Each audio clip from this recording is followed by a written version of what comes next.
Saludos, otro programa de Suquicosis. Mientras el país esté loco, nosotros tenemos audiencia. Yo tengo como invitado, estamos en campaña. Yo, cuanto candidato me ha llamado, ya escondí los teléfonos porque no me llamen tanto, le damos la opción porque hay que votar, hay que votar. Votar es no solo reconocer a la gente, que rico, pobre, todo el mundo es igual a la hora de votar, sino el poder tiene un voto. Bueno, ahí está. Vean lo ocurrido en el Perú. Ya este es el tercer presidente en 8 días. Eso habla de la movilización, de cómo la democracia, además las consignas que grita la gente en Perú son bien bonitas. Te amo, Perú. La gente defendiendo, bueno, porque esos países que pasaron por dictaduras muy fuertes, pues les costó y entienden el poder del voto. No aquí, que fuimos la primera democracia más sólida de América Latina, entonces aquí hay una gente que no quiere votar. Pero el que anda buscando votos como loco es Edgar Raúl León. Me manda todos los días los videos. Ha estado en muchos sitios, además vestido de morado. Claro que sí, el color del partido de nosotros, el color del nazareno además. El nazareno me dijo que cuidara a mis amigos. Sí, Kiko, estamos en este proceso, en esta campaña, y estamos buscando, a pesar de que nosotros somos una alianza, estamos integrados. Yo represento al partido Cambiemos en Caracas, pero está integrado también a esa alianza, Acción Democrática, COPEI, Esperanza por el Cambio y Avanzada Progresista. ¿Qué te pareció el debate de la semana pasada, que fue transmitido en cadena nacional? Creo que el de ayer, no me acuerdo cuándo fue el otro debate, ese sí no lo vi, pero el primero me pareció muy interesante. Me pareció muy interesante porque ¿cuántos años teníamos nosotros que no había debate en este país? Y es necesario en las democracias y en los procesos, y sobre todo en Venezuela, que necesitamos ir a una reconstrucción de las instituciones y en este caso ahora el Parlamento. Yo creo que es bueno que los ciudadanos sepan qué es lo que está pensando y qué es lo que está ofreciendo cada una de las opciones, sean del gobierno, sean de la oposición. Entonces a mí me pareció excelente el debate. Creo que el pueblo pudo percibir de primera mano qué es lo que está ofreciendo cada grupo. Y en esta oportunidad que estuvo Romero y estuvo Timoteo Zambrano, pues demostraron pues cuál es nuestra propuesta, que es una propuesta democrática, pacífica. Una cosa que se ha satanizado, Kiko, es las palabras diálogo y negociación. Y en la democracia, tanto el diálogo como la negociación son la base fundamental para que la democracia exista. Entonces, este debate pues contribuye a que existan canales de diálogo, para que exista una negociación que en ningún caso quiere decir apoyar lo que ha venido sucediendo, ni ser un colaboracionista con nada de lo que nosotros calificamos como 20 años de un muy mal gobierno. Fíjate que tú lo señalas. Aquí hay un sector de la oposición que se metió en... ¿Tú te acuerdas de los muñequitos cuando éramos niños? La arena movediza. Sí. Cuanto más te mueves, más te hundes. Se metió en una política, en una estrategia que una vez que no obtuvieron el éxito los han ido triturando, porque se han ido alejando de las opciones electorales para caer en una ficción, en una mentira. Y ahora con la derrota de Trump, peor todavía. Entonces, hay como un regreso, la gente está como regresando. En estos días, un estudio que vengo haciendo sobre las redes, lo que le está pasando a Twitter en Venezuela es para tomar palco, ¿no? Claro. La gente se le está retirando, porque ahí hay unos laboratorios envenenados diciendo esas cosas que tú señalaste, este vendido, este traidor, pero la gente, ya eso no, con eso no me dices nada, porque la situación de Venezuela, la gente entiende, oye, ¿y para dónde vamos? Porque por ahí, ahora que perdió Trump, por ahí no, si antes no había posibilidad, ahora menos, entonces la gente va a quedar pegada ahí. Entonces, ¿qué hago yo? No solo los índices de elección de votación están subiendo, sino la gente pensando, bueno, ¿cómo sacamos el país adelante? Entonces, ¿qué te importa que unos odiadores ahí, unos señores que les pagan para mandar mensajes diciéndote groserías, si la mayoría del pueblo venezolano está angustiada, hasta ahogándose por la situación y quiere respuesta?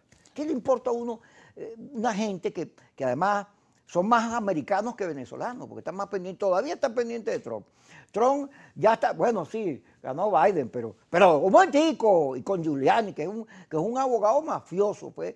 Tú sabes que estos días leyendo, fue alcalde de Nueva York. Claro. Y fue una buena gestión. Pero tú sabes por qué, porque era el jefe, él era el abogado de los mafiosos y de los malos y los perversos, y todo el mundo lo respetaba, pero por malo. Y entonces, con una mentira, una cosa, entonces, más pendientes de eso que los problemas de los venezolanos. Tú no puedes llevar la política medida a través de las redes sociales. O sea, eso es un error. Aquí la política debe hacerse en la calle, la política debe hacerse con la gente. Y aquí eso se ha perdido. Y si algo está hoy en día totalmente en evidencia, es que el gobierno se divorció del pueblo. Es pura retórica. Te lo digo que nosotros estamos caminando todas las calles, estamos en los diferentes sectores y comunidades en toda Caracas, y ahí el gobierno no puede ir. Y no puede ir sencillamente porque no tiene nada nuevo que ofrecer. Es la misma retórica de los últimos 20 años. Entonces, ¿qué es lo que nosotros hemos participado y estamos rescatando?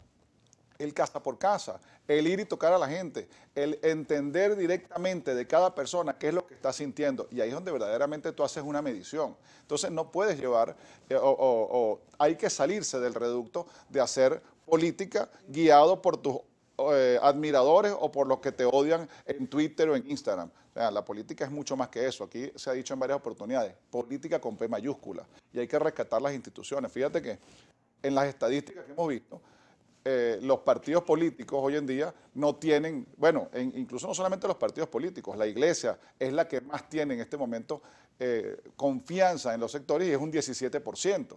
Entonces hay que rescatar las instituciones y eso la única forma de hacerlo es estando en la calle, es hablando con el ciudadano y es ofreciendo respuestas reales, no ficticias como se ha venido cayendo en el error durante los últimos años. Ahora, todos los candidatos que han venido al programa, yo les pregunto lo mismo. Edgar Raúl Leoni, ese Leoni es porque él es Leoni. Era tu tío. Soy sobrino nieto. Mi Sobrino abuelo nieto. y el doctor Raúl Leoni eran primos hermanos. Entonces él es un Leoni. ¿Y por qué tú estás en ADE? ¿Qué haces tú en Cambiemos? ¿Tú deberías estar en ADE? Bueno, fíjate, lo que hace es que yo soy un trabajador social. Yo vengo del área de la academia, vengo siendo profesor de varias universidades hace 15 años.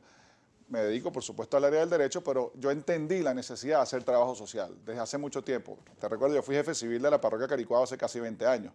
Y ahí entendí la necesidad imperiosa de hacer trabajo social, de la recompensa que eso te da como ser humano y además de cómo hacer bien es productivo para las mismas comunidades y para el país.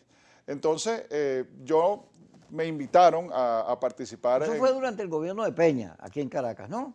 Yo sí, fui jefe civil durante el gobierno de Alfredo Peña a principios del año 2001-2002.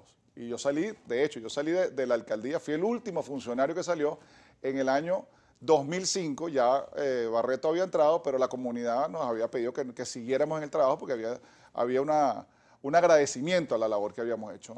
Fíjate, todos los candidatos que llegan aquí, yo les pregunto, ¿cómo está la gente? ¿Qué te dice la gente? Todos hablan de una enorme pobreza, de una situación difícil para vivir, la gente no le alcanza la plata, lo que le llega del club le falta, carne, cosas, pescado, para tener una buena alimentación, pero bueno, resuelve. Pero es una situación de angustia muy fuerte, pero además de mucha desinformación. La gente no está al tanto de esas cosas que se discuten en las redes. Ni siquiera sabe que los partidos cambiaron de dueño y hubo este proceso llamado judicialización. No saben eso. No saben ni siquiera que hay elecciones en muchos casos. Y entonces más bien se enteran de la cosa cuando llega el candidato. Entonces el candidato es un informador. No solo se relaciona a través de pedir su participación y su voto, sino que la gente, cuénteme cómo está la cosa y qué hago. Vamos a hablar de eso, de la gente, que debe ser el protagonista del proceso electoral. Ya regresamos en Suki Cose con Edgar Raúl Leoni.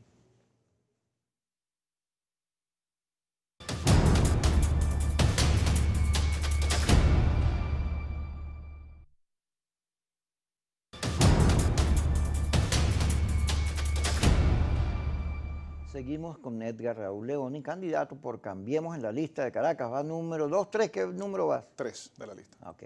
Cuéntame, ¿qué te dice la gente? Mira, la realidad que se está viviendo en los sectores populares de Caracas, nosotros hemos visitado toda Caracas desde San Pedro, San Agustín, es verdaderamente preocupante por la situación de miseria que está viviendo la gente. Ahora, sí están informados del proceso electoral. Lo que pasa es que cuando tú llegas allí, tienes que primero luchar contra la barrera de cómo haces para que vuelva la gente a confiar. Y si hay mucha motivación al voto, y te digo, creo que el 6 de diciembre la movilización va a ser importante respecto a ese voto castigo. Los van a obligar a ir, y nosotros lo que estamos es llevando el mensaje, vaya y vote. El voto es secreto. Hemos auditado el proceso, y el proceso tiene las mismas condiciones o incluso mejores que las elecciones del 2015. Y nosotros hacemos ese llamado a que la gente vote, pero es difícil porque ha habido una gran decepción, porque ha habido un gran abandono, y este abandono no es solamente del sector oficial, ha habido un abandono político con el pueblo de Venezuela. Entonces, estamos haciendo ese trabajo de rescate, estamos haciendo ese trabajo de llevar el mensaje de que la vía para nosotros poder presentar proyectos inmediatos, proyectos de más corto plazo para salir de esta crisis a través de la Asamblea. La importancia que tiene una votación masiva el 6 de diciembre para nosotros demostrarle a la comunidad internacional lo que la comunidad internacional nos ha pedido, que es que el problema de los venezolanos lo resolvamos los venezolanos por las vías democráticas. Aquí no ha habido en el consenso internacional una agenda, salvo en algunos casos muy particulares, que es la agenda fuera de la vía democrática. Y esa agenda ya quedó derrotada y ha quedado en el pasado. Entonces hay que rescatar el voto para que nosotros masivamente demostremos la voluntad de reconciliación y de progreso que tiene el pueblo de Venezuela. Ahora, fíjate, la paz, volver a vivir bien. Porque cuando uno dice volver a vivir bien, es que no es que antes fuera una maravilla, pero comparado con la situación que vimos ahora, caramba.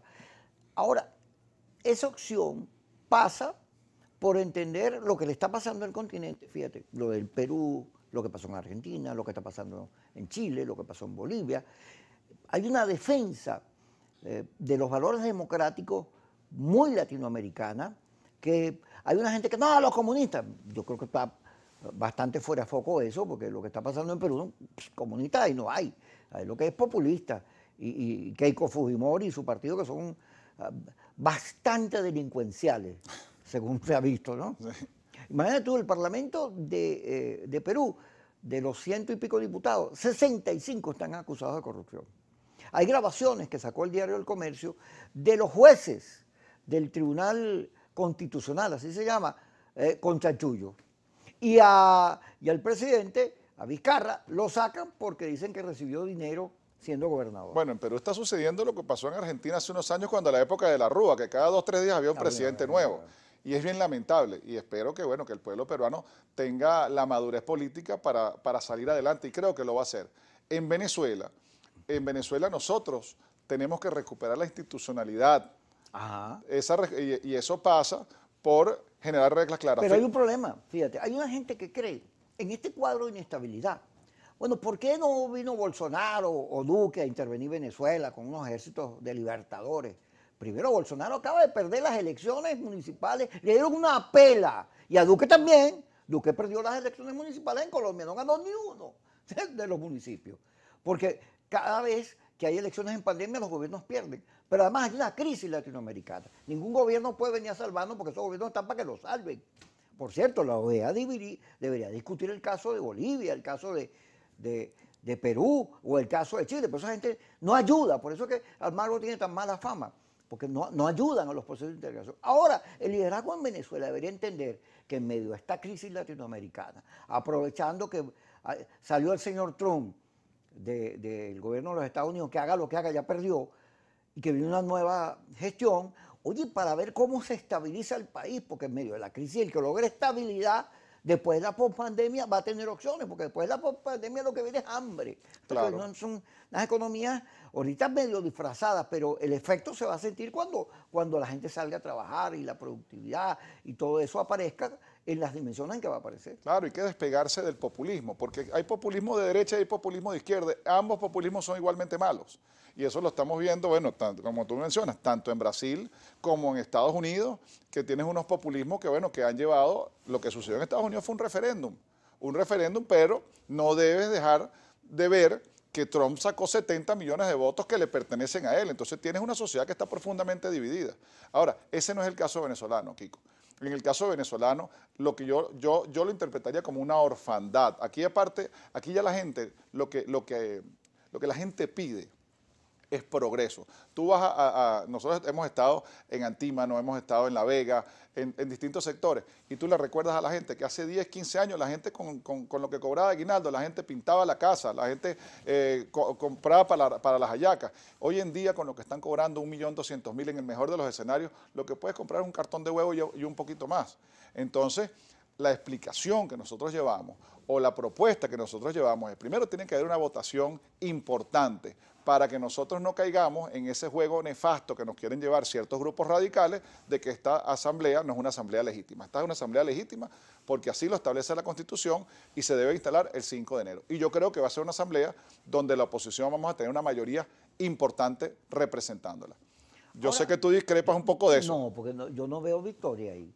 Porque el pedazo que te hace falta para ganar, para completar, y lo dicen las encuestas, si la oposición radical participara con el 2015 se sacaría hasta más votos. Claro. Pero ese pedazo que te hace falta no va a estar, más bien es como un ancla. Posiblemente no vas a llegar a las 2/3 partes, pero te va a presentar una plataforma necesaria para negociar.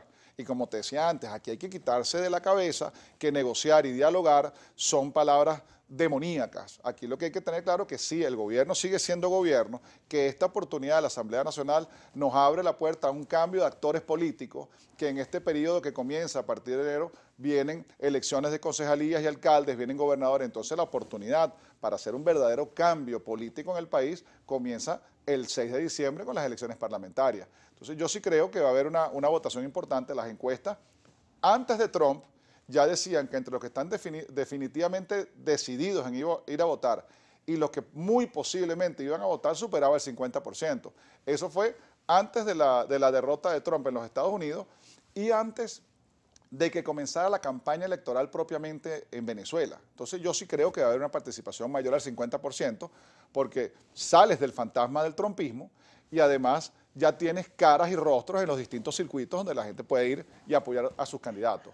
Fíjate que te lo voy a plantear, a ver qué me dices tú. Tú sabes que la iglesia, en el segundo documento de la conferencia episcopal, yo leí unas declaraciones, creo que fue de Mario Moronta de Hurtoso, no recuerdo bien ahorita, que decían, hace falta una ruta, una hoja de ruta. Y en varios programas, yo digo, bueno, no, aquí hay una ruta electoral. La otra es la que tiene que ser discutida. O sea, que cabe una evaluación de la prédica de la salida de fuerza, a dónde ha conducido eso para corregir. Sin embargo, cuestan los debates porque en las redes te bombardean cada vez que uno plantea una cosa. Vamos a discutir esto, vendido te doy, y te muerden porque no quieren discutir, no les gusta discutir. Y hay que discutir en Venezuela. Fíjate que los debates estos de televisión, el gobierno no es que está callado, el gobierno tiene una ofensiva, culpa a las sanciones. Y además, ayer declaró Cilia Flores que las elecciones parlamentarias deberían ser un referéndum contra Guaidó. Imagínate, el gobierno está a la ofensiva. Entonces, no es fácil la situación. De eso vamos a hablar, porque te quería plantear que aquí hay una ruta. La ruta, elecciones de gobernadores, elecciones de alcalde y revocatorio. Esa debe ser la ruta. Claro. Ahora, no, pero de aquí a 3 estados. No, pues, pero mira, ¿cómo no va a ser la ruta si somos 80 contra 20? Así es. O sea, esa tiene que ser la ruta. Lo que pasa es que tienes que apegarte a ella. Vamos a ir corte. Ya regresamos porque discutamos la ruta.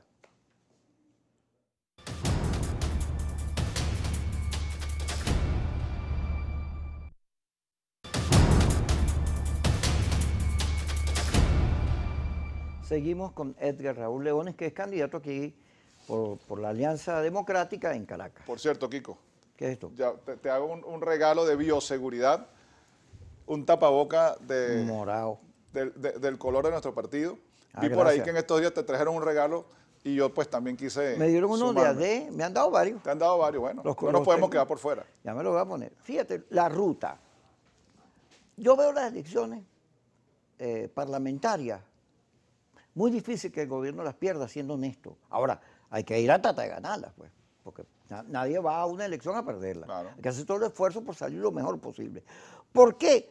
Porque esa Asamblea Nacional, con el triunfo de Biden, puede servir, si tiene claro, si está entre sus objetivos, para producir un barajeo frente a las sanciones. Y ese barajeo puede llegar a un acuerdo para que se haga el referendo revocatorio en la época en que está señalada, sin que me metas un juez o alguna de esas zancadillas para que no se haga. No, vamos a respetarlo y que nos contemos en las mejores condiciones posibles.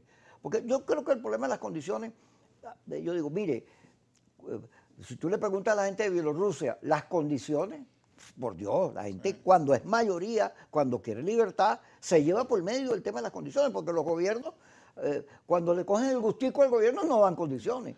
Y tú no puedes esperar que te las den, tienes que lograrlas. Ahora, esa ruta pasa gobernadores y alcaldes, si las juntan mejor, para recuperar fuerza, porque de aquí a finales del año que viene, muchos de esos partidos del G4 que hoy están en la salida de fuerza van a ir a esa elección. Claro. Los gobernadores, los 4 gobernadores que tenemos, bueno, Lady sabemos que va, pero los otros también lo van a hacer. Y nadie les va a cobrar, ni hay que cobrarles, mira que tú no fuiste, no, vamos todos. Y debe haber la búsqueda de la mayor unidad posible, porque esa elección sí hay que intentar ganarla, porque es otra cosa, es otro cuadro. Mira, No sé todos los procesos democráticos donde la oposición ha participado hemos ganado.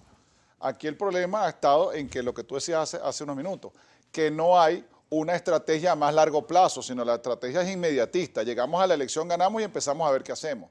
Y la estrategia debe ser, como lo plantea precisamente la Conferencia Episcopal, una estrategia a largo plazo. Vamos a la Asamblea Nacional, vamos a las elecciones regionales y vas ganando tus espacios. Así es como tú recuperas al país. La abstención es la nada. La abstención no te conduce a ningún tipo de solución y eso nos pasó y debemos aprender la lección del año 2005. En el año 2005 le dejamos la asamblea completamente al gobierno y el gobierno hizo lo que quiso durante los siguientes años y eso nos llevó a la debacle económica y a la debacle de país que hoy en día estamos pagando carísimo.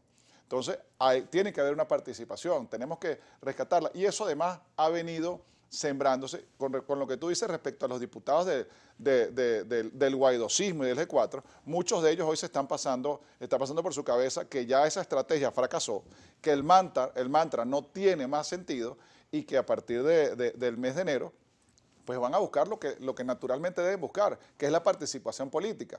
Y eso, Kiko, va a convertirse en un reconocimiento a las elecciones que se van a celebrar este 6 de diciembre. Ahora fíjate, lo de Biden, que es una cosa extraordinaria. Jesús seguía, dice, nosotros estamos tan locos en Venezuela que estamos más pendientes de Biden y de Trump que de lo que pasa en el país y de la gente y sus problemas. Pero fíjate, lo de Biden, Trump pierde fundamentalmente por él mismo. Hay una entrevista que le hace Carla Angola a Mario Burelli, que no es ningún tipo de izquierda ni nada que se le parezca, donde lo analiza con un criterio muy avanzado. Trump habló mal de McCain, el estado donde McCain era un ídolo muy querido, pues votó contra él. Trump habló muy mal de las mujeres. Trump habló de que los que habían ido a la guerra habían perdido. Sí, que eran unos perdedores. Sí, y se puso a pelear con todo el mundo. Y llegó un momento en que la sociedad americana se protegió de Trump. Trump hizo todo lo que no se debe hacer en un año de campaña. Porque es un ego. Trump no es ni derecha ni izquierda, es un ego. Populismo. Sí, populista. Pero fíjate, en Venezuela, cualquier político, cualquiera que nos está viendo, analiza, dice, bueno, ¿qué chance tiene la salida de fuerza o la salida inmediata, como tú la llamas? Ninguno, porque ni la OEA, ni el TIAR, ni la fractura interna, el golpe de Estado, nada de eso, y ahora menos. Entonces, ¿entonces qué vamos a hacer? Sin embargo, tú te metes allí en los tuiteros estos odiadores y tú les planteas, mire, pero vamos a discutir qué hacemos, porque por ahí no es. Y en vez de abrirse, utilizar el cerebro, piensan con el hígado. ¡No! ¡Trump va a ganar en la corte! ¡Ay, Dios mío! Pero esta gente... Entonces uno dice, está bien, ok, chao, pues. Dale, pues, espérate que Trump gane en la corte. A eso nos ha llevado la polarización.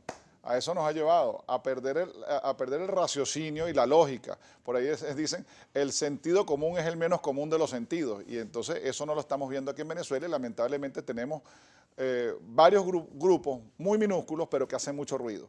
Y a ese ruido es al que nosotros no debemos hacerle caso.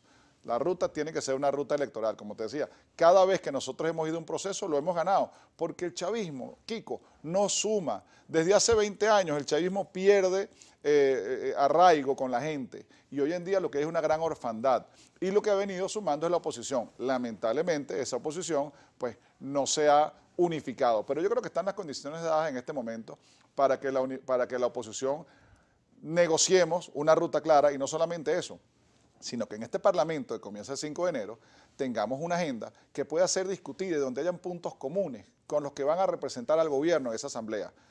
Nadie puede discutir que aquí, nadie puede negarse a que aquí el punto de discusión en enero tiene que ser el tema económico, el tema de la inversión extranjera. Tú tienes que crear una seguridad jurídica si tú estás verdaderamente esperanzado en que venga una inversión extranjera. Y yo creo que aunque la pandemia va a afectar el resto del mundo de una manera importante, a Venezuela con unas políticas correctas, respetando las instituciones, respetando el juego democrático, con reglas claras, puede ser una tierra muy fértil para que empiecen a venir las inversiones extranjeras, que en muchos de los casos son mismos venezolanos que no invierten en el país, porque este es un país donde expropian, este es un país donde se enamoran de ti y te matraquean. Entonces, así no funciona la inversión extranjera.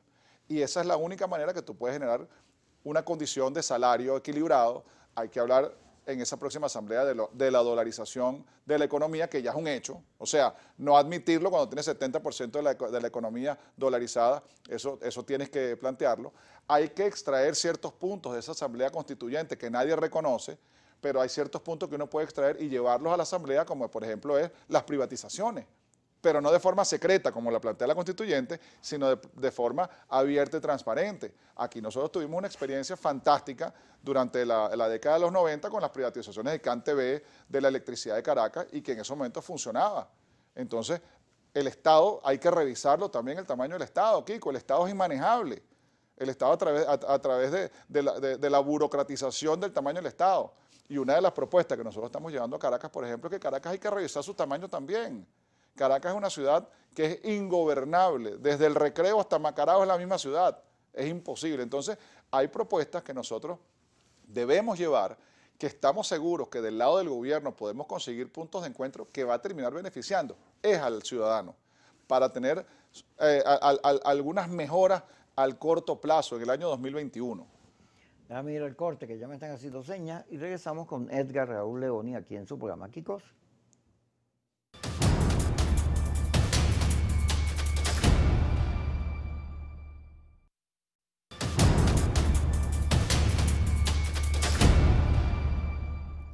¿Sabes que estaba recordando ahorita? Edgar Raúl Leoni, nuestro invitado de hoy, hablando con Capriles. Yo digo, Capriles, ¿tú sabes por qué nosotros, en el caso de los que venimos del MAS o venimos de la izquierda, tenemos esa insistencia en que hay que votar, y no nos importa nada sino votar?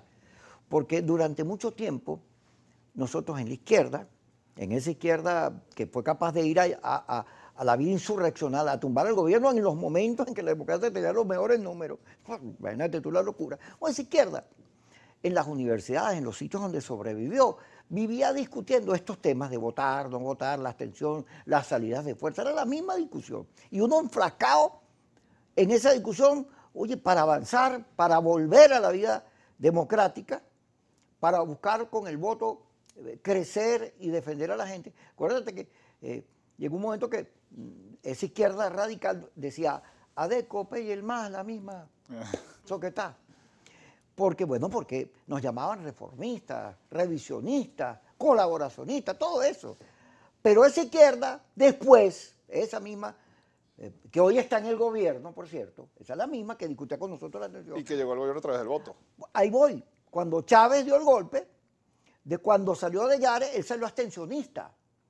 Y cuando se salió del mito de la abstención y de las salidas insurreccionales, bueno, fue que llegaron al poder. Y una vez que entendían, mira el voto, hacen elecciones a cada rato. Pero entonces la oposición, que construyó la democracia, la oposición, ADECO, PEI, todo lo que está en oposición, que fueron parte fundamental de la democracia, se volvieron la izquierda esa. Correcto. Sí, algo les pasó.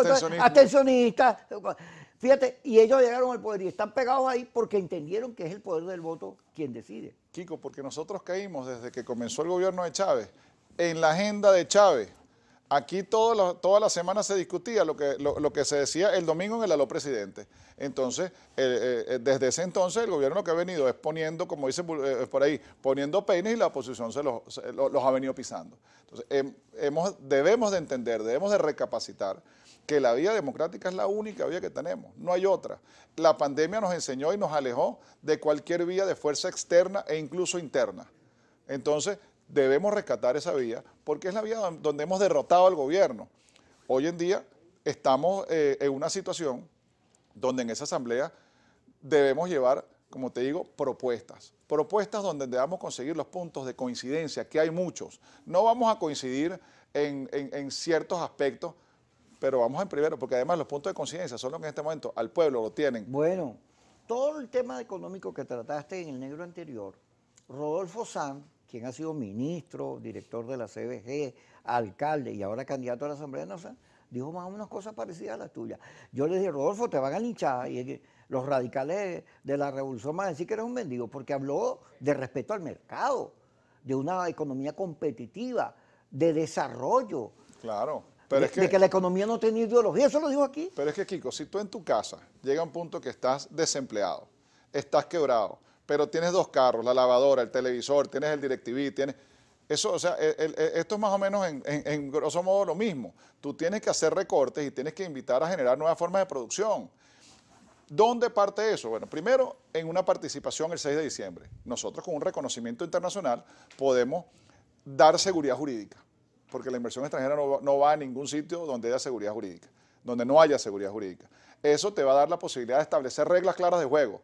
Y fíjate los casos, por ejemplo, en países, te lo pongo aquí en las islas del Caribe, donde en Aruba no existe el derecho a la propiedad de la tierra, pero sí a las bienhechurías. Y sin embargo, mira todo el complejo turístico que hay, pero las reglas están claras. Entonces, en la medida que tú generes seguridad jurídica, que establezcas las reglas de juego tributarias, laboralmente, de propiedad privada, alejarse de esos sueños trasnochados de la expropiación, permitir, simplificar el proceso y permitir que la economía fluya libremente, eso te va a dar la posibilidad de mejorar en muy corto plazo la situación que está viviendo el país, porque seguimos siendo un país con oportunidades turísticas, oportunidades agroalimentarias, oportunidades en materia de construcción. Dígame en telecomunicaciones, Kiko, aquí la inversión que hay que hacer en telecomunicaciones es brutal. En materia de gas, la gasolina, por ahí hay un proyecto que se está discutiendo en Cambiemos para presentarlo a la próxima Asamblea Nacional,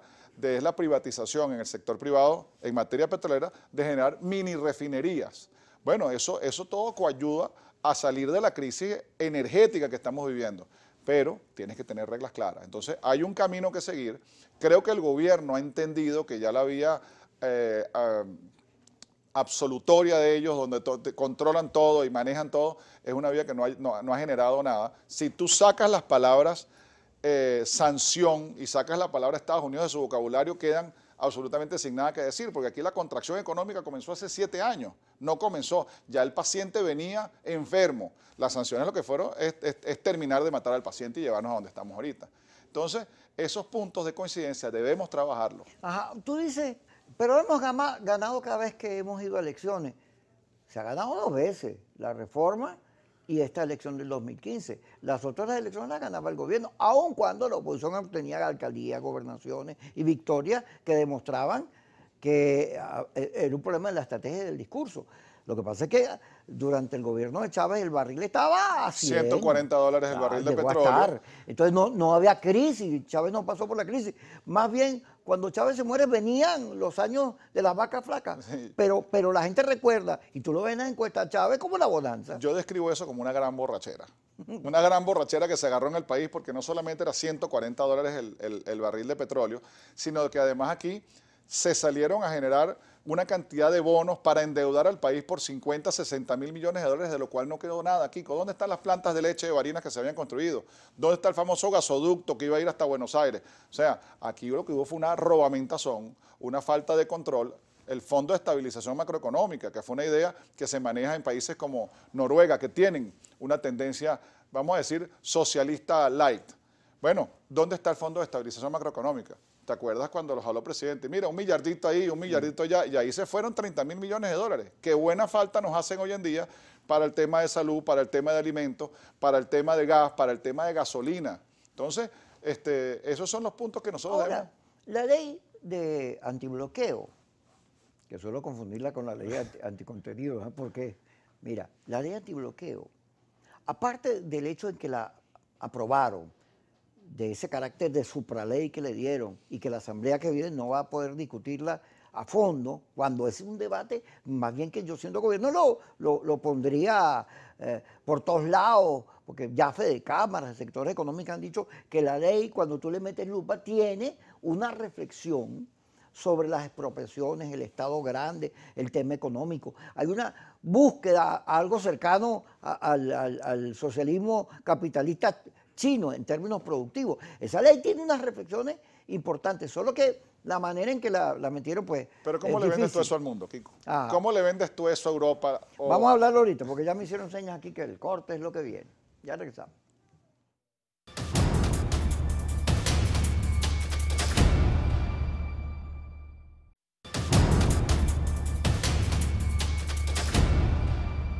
Seguimos con Edgar Raúl León. Y fíjate, la ley antibloqueos tiene en el fondo un reconocimiento a los errores, Claro. a la inseguridad jurídica, a ese Estado grandotote que llegó a agarrar empresas para nada, porque esas no son las funciones del Estado. Hay cantidad de empresas que cayeron en manos del gobierno que las destruyeron. O esa visión, o ese discurso sindicalista que muchas empresas se instaló, que todos los sindicatos terminaron quebrando las empresas con un discurso de presión permanente, sin entender que en el tema económico, oye, tú lo que tienes que ponerte las pilas, porque hasta los premios Nobel fracasan, y economías fuertes como la europea o los Estados Unidos, con todo el mundo de acuerdo en la búsqueda de mayor productividad, y se meten en líos feos, Claro. y tienen recesión. Entonces aquí, con esa bonanza económica, en vez de tener un proyecto de inversión, de crecimiento, se pusieron, ok, el gasto social está bien, pero tenías que pensar a largo plazo, eso no lo hiciste. Y en términos de lo que el país requiere ahorita, no solo es que los turcos, los chinos y tus aliados rusos vengan y metan plata aquí, no, hay que el mercado, hay que meterse en el mercado. Claro. Buscar que el país se recupere porque comprende la economía, Es absurdo, o por lo menos hace un esfuerzo por ello. Claro, es absurdo pensar que generar una ley antibloqueo te va a levantar el bloqueo. Así es. Hay que sacar de esa ley aquellos elementos que sí son contrarios a lo que ha venido siendo la prédica del chavismo durante 20 años. Hay que buscar esos elementos y llevarlos a la Asamblea Nacional para que de ahí salga verdaderamente el cuerpo legal, el instrumento legal que tú puedes llevar al mundo. Porque tú puedes hacer la ley que tú quieras a través de la constituyente, pero la constituyente no la reconocen sino solamente ellos aquí en Venezuela, ni siquiera nosotros que estamos en la oposición, no la reconoce el mundo fuera de la frontera. Entonces, ¿cuál es el efecto práctico, Kiko, que tú estás buscando? Generar inversión, para que esa inversión te genere salarios dignos, donde la gente pueda verdaderamente volver